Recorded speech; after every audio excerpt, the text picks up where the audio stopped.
O desenvolvimento da ideia. Considera-se desenvolvimento a fundamentação dos argumentos, explicitando e explicando as relações existentes entre informações, fatos e opiniões e o ponto de vista defendido no texto. Quando os argumentos que defendem o ponto de vista são apresentados, precisamos avaliar se o participante se comprometeu a desenvolvê-los. Bem, pessoal, o conceito de argumento é justamente a junção entre opinião e fato. Esse fato pode ser expresso por meio de um dado, de uma pesquisa, de um relacionamento histórico, de uma alusão cultural, de uma alusão geográfica, de uma área da ciência qualquer, que é o que a gente chama de conhecimento científico. Como ele também pode ser apresentado por meio de um conhecimento cultural. Então vale a ciência, ou vale a música, vale o cinema, várias as séries da Netflix, vários personagens da literatura, vale os poemas. E aqui você tem essa possibilidade de desenvolver a sua ideia por meio de dois relacionamentos. Ou você usa um repertório sociocultural de origem própria ou de origem baseada na ciência ou na cultura. Ou você usa o senso comum, que é baseado em quê? Em seu conhecimento empírico. A partir do momento em que você promove explicações, exemplificações, qualificações, contextualizações e justificativas, você está fundamentando o seu texto. Eu posso dizer, por exemplo, que em 2013, tema efeitos para a implantação da lei seca, que a lei seca de início promoveu uma maior fiscalização, porém depois ela afrouxou essa fiscalização. Basta perceber que em qualquer cidade interiorana, em seus ditos famosos festejos, haverão pessoas que beberão, que consumirão bebida alcoólica em grande quantidade e que ao final da festa, 4, 5 horas da manhã, pegará o seu carro e dirigirá até sua casa. Qualquer festa tem esse tipo de atitude. Todo mundo conhece isso. Eu não preciso de uma investigação para descobrir que isso acontece. Porém, eu não tenho, como disse, uma prova factual. Eu tenho esse meu conhecimento empírico. Todo mundo coaduna com meu pensamento. Realmente isso acontece. Porém, por que que eu, professora do interior do Piauí, sei e a Polícia Rodoviária não sabe? Ela sabe. Por que que a Polícia Rodoviária Federal não vai plantar uma fiscalização na beira da festa? Dos dois lados, fechando os dois cercos da pista, da BR.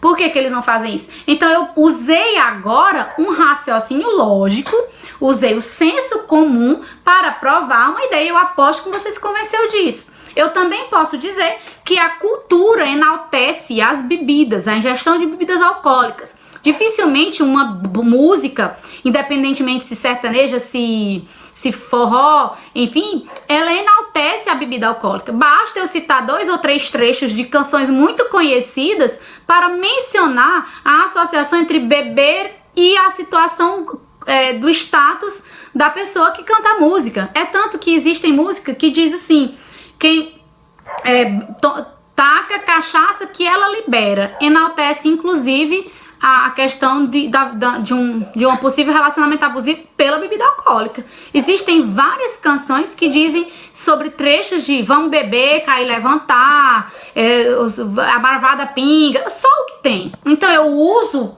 conhecimento cultural, nesse caso a música, as letras das canções, para provar o que eu digo. Eu estou dizendo que é comum do jovem ser incentivado à bebida alcoólica. E que se eu estou numa festa, quem está aí com seu copinho, levanta a mão. Aí todo mundo bebe. Eu estou enaltecendo o ato da ingestão do consumo. E sei que todos eles voltarão para casa dirigindo.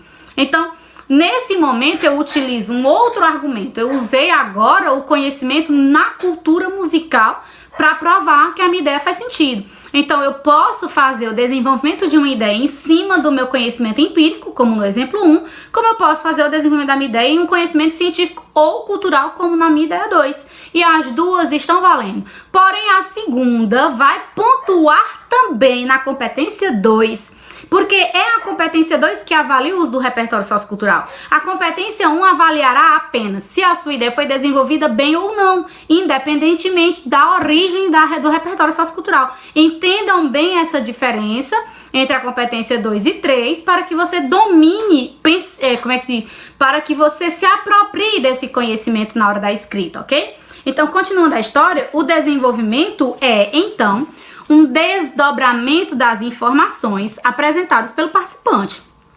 Para que esse desdobramento aconteça, segundo Cavalcante, o participante pode lançar mão de alguns recursos, como o uso de definição ou conceituação, o uso de comparações, de informações estatísticas, de exemplos, de ilustrações, analogias, argumentos e autoridades, entre outros meios, a fim de que ele convença o leitor de que seu ponto de vista é pertinente. Observaremos aqui se as ideias apresentadas são desenvolvidas ao longo do texto.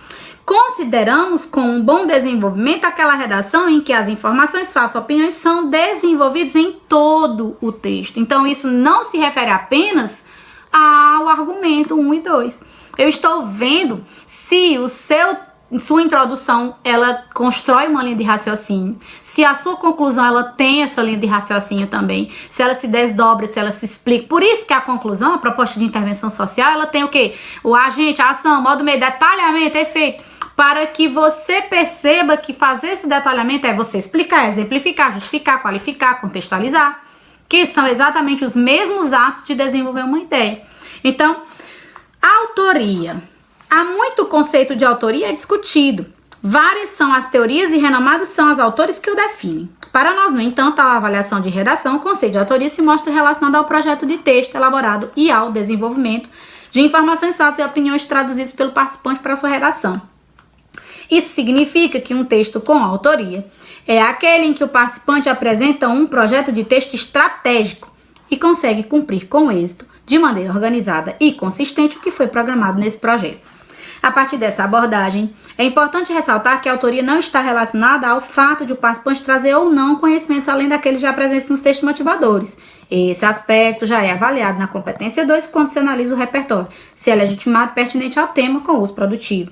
Observamos que um texto traz diversos conhecimentos não apresentados nos textos motivadores, pode não ser estratégico e muitas vezes sequer organizado e desenvolvido, enquanto um texto que traz apenas repertórios baseados nos textos motivadores pode ser muito bem desenvolvido e estratégico. Isso significa que um texto que dá voz apenas aos textos motivadores pode ter autoria tanto quanto o outro que use o texto motivador, quer dizer, que use repertório sociocultural de origem própria, baseado em sei quantos filósofos, sei quantos sociólogos. Não importa. Na competência 3, o que importa é, faz sentido o que você está dizendo? Ou o que você usou para provar? Prova mesmo o que você está dizendo? Então, cuidado com a competência 3. E é isso, gente. Principalmente a ideia de projeto de texto, conferência de autoria, desenvolvimento da ideia. Porém, existe uma outra palavra, um outro nome que eu gostaria de trabalhar, que é a ideia embrionária. O texto embrião é o que a palavra diz, é um embrião, não se desenvolveu. Significa que você usou um período apenas para apresentar uma ideia seca, sem dar um desenvolvimento naquela ideia. Pode ser a introdução, pode ser argumento, pode ser de conclusão, não importa. Seu texto é embrionário quando você não desenvolve bem a ideia. E, obviamente, que a pontuação é bem limitatória. Você fica muito limitado se o seu texto for embrionário. Então, você tem o texto que há uma parte embrionária, que há 2 ou que as 3 partes são embrionárias. Você é penalizado de acordo com a quantidade de ideias embrionárias utilizadas na sua redação. Pessoal, no nosso próximo vídeo, eu gostaria de trazer exemplos de ideias que são embrionárias, que são desenvolvidas, que teve projeto, que são aleatórias, para você perceber bem, mensurar bem que descritores são esses na prática. Então, eu aguardo vocês no nosso próximo vídeo. Um beijo grande, Deus abençoe a todos e vamos lá para o rumo nota 1000 no nosso Enem 2021, que era para ser em 2020, e assim sucessivamente, né? Porque se Deus quiser, nós vamos conseguir dominar bem essa produção textual, que é cheia de detalhes sim, que é cheia de exigências sim, mas que não é impossível de aprender. No entanto, não adianta você apelar para dicas rápidas. Quer se dar bem no Enem, você precisa aprender a regra do jogo, e ela não é fácil. É cheio de artimanhas que você precisa aprender. Então acompanhe conosco, siga sempre os nossos vídeos, tá bom? Que a gente sempre tá trazendo aqui novidade, que não, na verdade não é nada de novidade, tá lá no manual. Então, um beijo, Deus abençoe.